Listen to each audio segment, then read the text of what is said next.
as Liam doesn't get away at all well. Paul Clark, as he has done all weekend, makes a good start, but everyone's had to move around Liam, who's dropped a long way down the order, which means it's very busy in the mid-pack. There's cars, well, goodness knows how many abreast heading up towards Ritchie's corner, but it is then Paul Clark that leads as there's contact just out of shot there, and there's two cars spinning. One is Glyn Griffiths, who also must have made a poor start, and 25, I think the other was Tony Mull, but it's Clarkey that leads. Second is Garrett, third is West, fourth is Goff, Peak in fifth, and hopefully those spinners at Ritchie's corner will be able to continue. Yeah, as you were saying there, Liam, not a good start at all. He got really bogged down off the start, so he lost a lot of positions there. And as you say, that was sort of a contributing factor to the Constantina effect. But Paul Clark leads the way then as they make their way now down towards Agostini. So good start from Paul Clark as he makes his way in through the lead of the race then.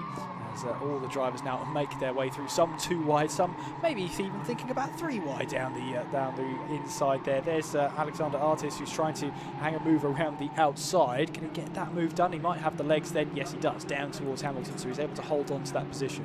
Yep, he's got past one of the drivers with a novice cross on, which means that they are in one of their first 6 races in car racing. So there's the leader, Paul Clark. Second is Dan Garrett, third is Martin West, fourth is Angus Goff, the former motorcyclist. In fifth position was Jeff Peake, and then in sixth position was Alan Harmon that had made a really good start, the magazine publisher from East Sussex, but here comes the overtaking. Now Martin West pulled out of the tow and then pulled back in again. That was quite odd. Was he not wanting to overtake at that stage? No one's overtaking. What is going on, Kieran? Yeah, this is not at all like the earlier race today. Dan Garrett, though, second place, so he's holding on to that for now. Martin West rounding off the top 3 as they all now make their way through in towards the bomb hole then. And then it's Angus Goff rounding off the top 4, and there's a little bit of a gap between them at this stage, but the top 4 now make their way through in towards Coram then. And at the moment then it is Paul Clark who does lead the way. Dan Garrett then in second place, and we know Dan Garrett is always up for a little bit of a move, but the top 4 stay line of stern as they make their way onto the centre straight. Yep, so the first of what we hope to be 7 laps is about to be completed, with Paul Clark, who's led pretty much all of it ever since he passed Martin West off the line. He heads up towards Ritchie's, and now they are catching and catching and catching. And this all feels very tactical at the moment because nobody is going for that move. Well, they're going to have to wait a long time to not go for a move if they're going to go for the next 12 minutes. In those positions, big slide for Liam, and he clatters the barriers, I'm afraid. He had just made a move, I think, on Dave Berry, and then got very sideways into Ritchie. Perhaps arrived at the corner faster than he had realised, and the car just broke away from him. So this race for Liam was bad to start with, and it's got a lot worse. Yeah, it has indeed. Well, we'll keep an eye on that one as our battle for the lead takes us out of Palmer, and as we head our way down towards Agostini, Dan Garrett has got himself to the outside then as we head away towards Agostini. Martin West is poking his nose into the battle as well. Dan Garrett having to go the long way round through Agostini. He'll have to get the power down, which he does, and he takes over the lead of this race. So Dan Garrett now ahead of Paul Clark as they head their way towards Hamilton. So through the left-hander they go. First time we've had a new leader really in this race. So Dan Garrett has made the move on Paul Clark. Then Martin West in their wheel tracks, happy to follow through. We've heard from Kieran Mogg down there in the pit lane about some drivers saying that the tyres overheating. The other thing you've got to be careful of with these cars, particularly if you're running behind somebody for a long time, is the engine temperature. So I would have thought in some ways you actually want to get to the front at this point of the race just to keep the engine cool, to keep the air going through it, and that's what's happening now. They're both passing Dan Garrett, both Paul Clark and Martin West. Is West going to go for first? Not quite. No, he's going to helped over the curb a little bit there through the left-hander at Brundle. Garrett's massively sideways. He catches it. West therefore has to take second place, whether he wanted it or not. Angus Goff on the outside. He's had so many fourth positions over the course of this season. Yet to finish on the podium. Still with a novice cross on the back for his car racing exploits. He can't quite get the better of Dan Garrett after he had that huge slide a couple of corners ago. He's still there though, still lurking, but he can't quite convert that to an inside move down in towards Murray's there, as he tries to get back onto the power. Looks like he got a better exit, did Angus Goff, than the car ahead of him in Dan Garrett. As well as that, Jeff Peak is not too far behind them either. We saw him lurking around there in the previous race. Meanwhile, Martin West then is looking to try and drag himself over in towards Richards, then into the lead of this race. We were almost 3 wide for a brief second. Dan Garrett then having to go the long way round against Paul Clark, and then Angus Goff has to do the same move on Paul Clark then as we make our way towards Wilson. It's chopping and changing up at the top of the order. Martin West on the inside line then as we head our way through in towards Wilson. Then that puts Dan Garrett on the outside. That opens up an opportunity and a door for Paul Clark to try and get his car up the inside, but in doing so he's left himself open to Angus Goff then down towards Palmer, and Angus Goff then not able to take full advantage of that one. He has to stay behind him fourth. Yes, it all got a bit lively there, really, didn't it, for the first time in this race? It's all been close, but we haven't had the big challenges until now. So it's West who took the lead. Second is Garrett. Clark breaks.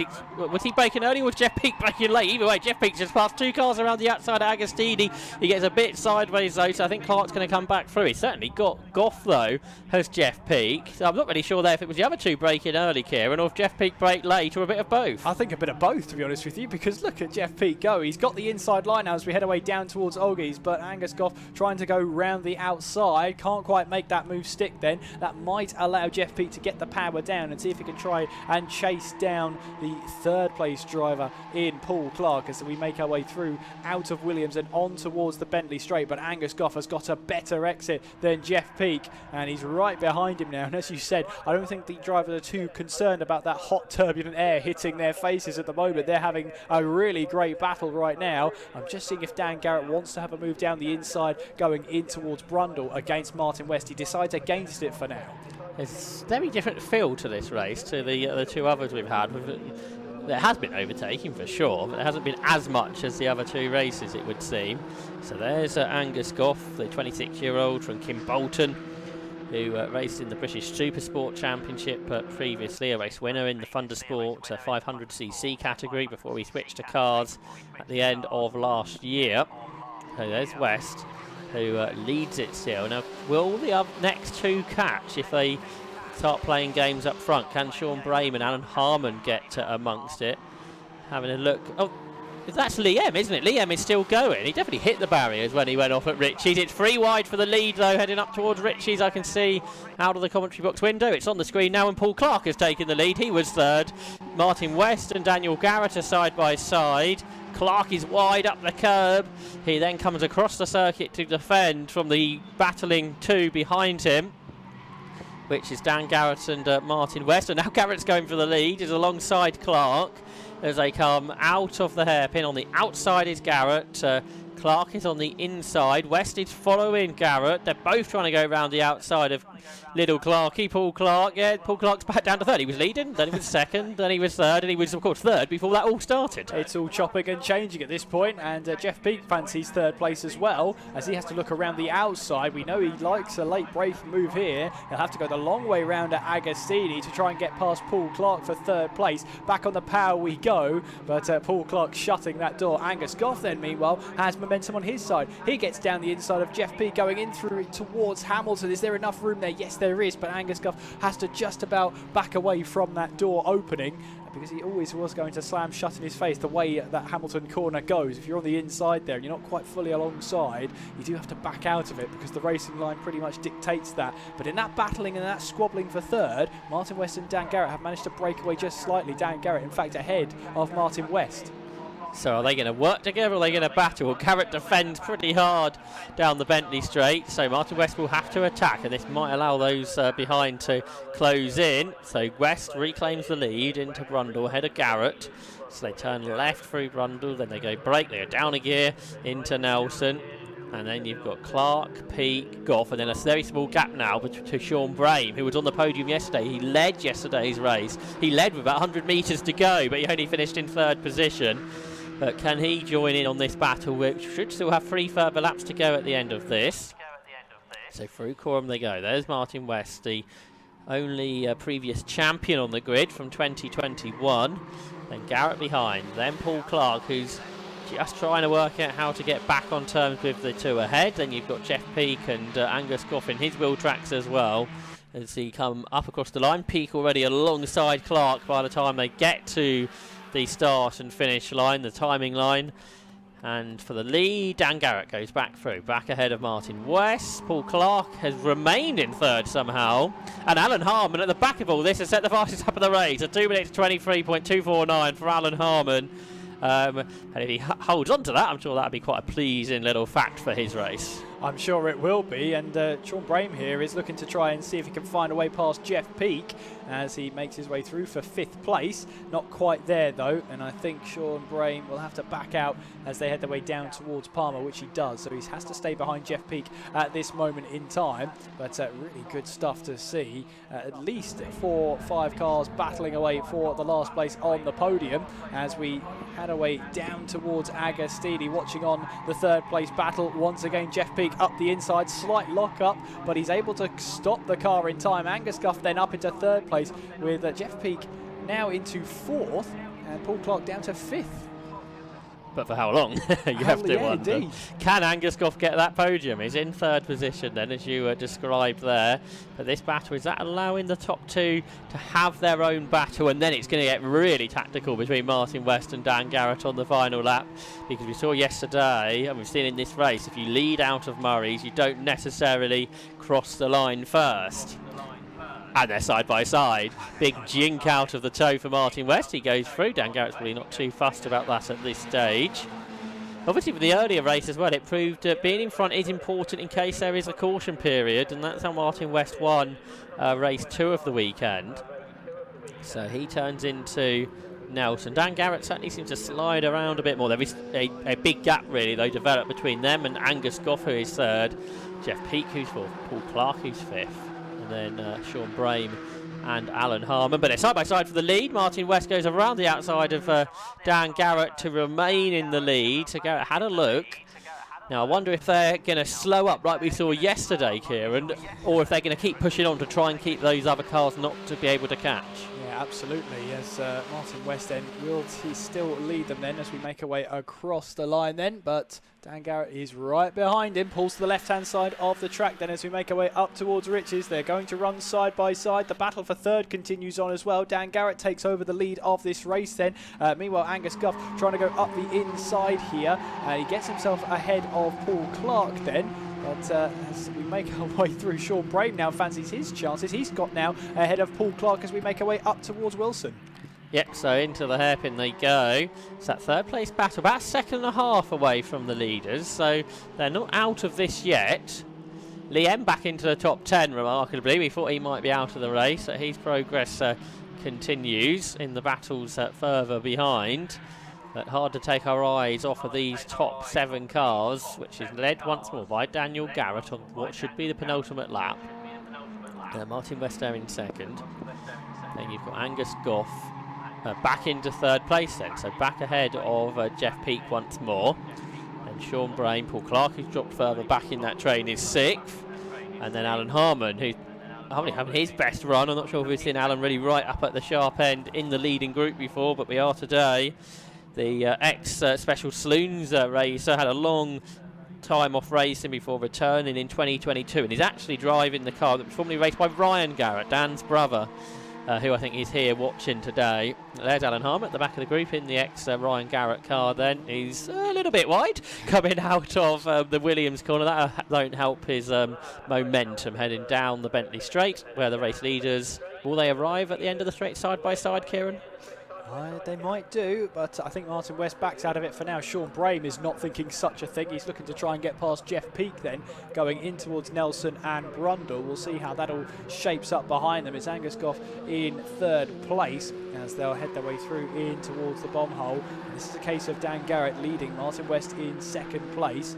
So Sean Brame didn't quite get the move on Jeff Peak then, so stays behind him for now. But as we head our way through in towards Coram and then down towards Murray's for this what is right now the penultimate lap of the race, we'll turn to the final lap of the race, and Dan Garrett will be leading this. Now, we said last time, is that really a position you want to be in? You really want to be leading the race, heading down the Bentley Straight. Well, we're on the Zenith Straight now, and we've got half a lap to decide who's going to be leading down that straight. And Angus Goff right there now, so he's had a great lap, the fastest lap, the aim shot fastest lap of the race, to be in the lead battle. So it's no longer just 2. I wondered if we might get more in, and we absolutely have done. So down towards Wilson they go. Who wants to lead and where? Well, we're about to find out. Dan Garrett is the current leader, and he breaks pretty late there into the hairpin, sliding around with Angus Goff in there behind. And then Martin West in P3. He was the one yesterday. I think he went 6 seconds slower on his last lap because he just did not want to lead onto the long straight. So at the moment, he's not right on with the top 2. He's letting them battle amongst themselves at this stage. Angus Goff, who's never been in this position before, battling for a win of a low-cost race on the last lap. He's never finished on the podium before.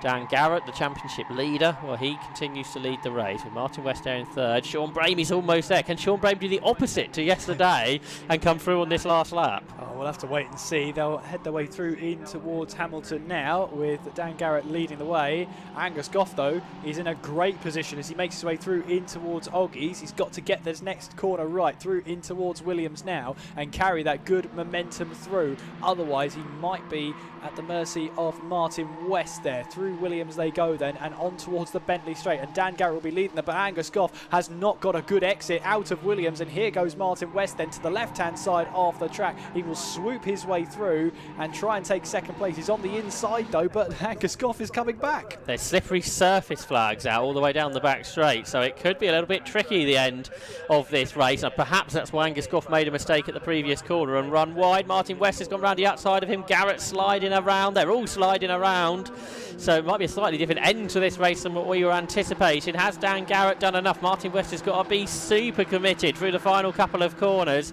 if he's going to get there, but it might have just cost him. He wasn't right there on that opening part of the lap, and then a small mistake from Angus Goff would just allow Dan Garrett to get away, but West was closer. That's because he went way too fast into the last corner, totally crossed up. So Dan Garrett's going to win again in the low-cost championship. It's his 1st win of the weekend. It's his 4th win of the season. He's delighted with that. Martin West is 2nd, Angus Goff is 3rd, Sean Bramey is 4th. 5th was Jeff Peake and Paul Clark was 6th. Alan Harmon dropped away in the end. He comes home 7th. Good result nevertheless. And then we wait. And then we wait some more. And then we wait some more, and then there's some more cars. For 8th position, there's a 3-car battle, and Liam's come out on top of it. He has passed both Daniel Russell and Ian Hardy towards the end of the race. There's more battles, though, all the way through the pack, including Kevin Straw there, Kev Straw from Leeds, who's in his, as many people are, in his own built and prepared car, and he's got a side-by-side battle to the finish. He finished just ahead of Jack Linus, who struggled this weekend, and Alex Artis as well. But a great low-cost race, and obviously someone with a bit of an issue at the end. Rob Sisson pitted, and we lost Andy Perkins too, and I think perhaps one of those two may have dropped a bit of fluid. That meant that last lap was quite slippery, but didn't really affect the times. Dan Garrett set his personal best lap, and that was enough for him to take the race victory. So I think we'll be able to take a look at the results. Here they are then. So Dan Garrett the winner by half a second over Martin West, with Angus Goff 3rd. Sean Brain was 4th and Jeff Peake 5th ahead of Paul Clark. Alan Harmon, Liam, Daniel Russell and Ian Hardy completed the top 10. David Berry just outside ahead of Freddie Morris and Glyn Griffiths, who was, I think, off at 1 point. 14th was Kevin Straw, 15th was Jack Linus, and Alex Sanders Artis, Luke Stokes, Steve Brown, Trevor Faunch, Tony Mull were all finishers. And as I said earlier, we lost Andy Perkins, Rob Sisson, and Mark Rue during the course of that race. Low-cost will continue at Cadwell Park in 4 weeks' time before heading to Brands Hatch and Mallory Park to complete the 2024 Yokohama Low-Cost Championship. And the race winners have already headed into Parc Ferme, and we will hear from Kieran Mogg with our race winner, Dan Garrett. Welcome down to the pit lane, where he's just nearly rolled down the hill into the barrier, because there's a slight incline here, and the car just nearly rolled into the barrier, but never mind, he stopped it and managed to collect himself. We're going to talk to our winner, Dan Garrett. Dan, we spoke earlier, and obviously you were gunning for the win earlier. You got it, but not without a fight. To be honest, I've lost my voice. I didn't think I was going to get that. Jesus Christ. What a way to finish a weekend. Oh my God. And for the thanks of everybody in pits and everyone else. God, I was shouting for that one. It sounds like your voice has properly started going. It's gone. Oh, that'll shut me up for once. Well, some people will be quite pleased about that, but with an interview probably needs you to talk. But yeah, so a great way to end off the weekend. Is any sponsors you'd like to say particular thanks to? I just thanks to my brothers, everyone, my girlfriend, absolutely everyone who's helped me along the way, because awful weekend, and to finish it like that, we've had engines in and out and gearboxes in and out, and all night it's just finally paid off. And what a race! What a race! It was a fantastic race to watch, and you've extended championship lead as well. Oh, that'll do. That'll do. Congratulations on the win. So we'll speak to Martin next. Now, you nearly rolled the car into the barrier, but fortunately you didn't. But it was quite a bit of fun, but quite an interesting race, quite a hard-fought race. Yeah, I thought it was just going to be me and Dan. Once we eventually got going, it was a good battle at the start with everyone. Then I think there was a bit of close battling behind, so me and Dan got away. But then the usual story, last lap board comes out, I want lead and Dan want lead, and we slowed down so much. He caught us up, and then it was like, oh, here we go again. I thought I'd timed it right because I got past him in a second. That's where I wanted to be, and then I made a bit too over keen on the last corner, shall we say? But it didn't go on the wall, so we're going home in one piece. It's all right. Still finished second. So it did go on the wall on the track. Yeah, that's all right, isn't it? Absolutely. Well, congratulations on the second. Cheers. And we'll speak to Angus as well. Angus, proper ding-dong batter with these guys as well. Third place. Good way to end the weekend? Yeah, weekend went well. Qualifying wasn't good. That's just what put me back all weekend, really. So first race this morning up to fifth gave me a fighting chance off the starts. It's so hard out there to predict what's going to happen. You've got to be in the right place, right time, and put good laps together. So great last few laps with these boys. So. Absolutely. And this race has been quite an interesting one because we've been talking all day about tyre conditions because of the weather and the heat and everything, but it's actually got quite cooler from when the race started. Did you notice any difference? I didn't notice, but all weekend we've had the car set up to work well in the hot greasy. So as you might not have noticed, but end of both races, yesterday and this morning, we actually maintained our pace, whereas everyone dropped off. So I think setting it up like that worked for us today. Absolutely. Well, congratulations on the third place then. Thank you. Cheers, thank you. Now, we've got the Enduros coming up next. We can see them just pulling up onto the grid just down there. But before we get into that, we've got a quick ad break. And then we're back for the Enduros.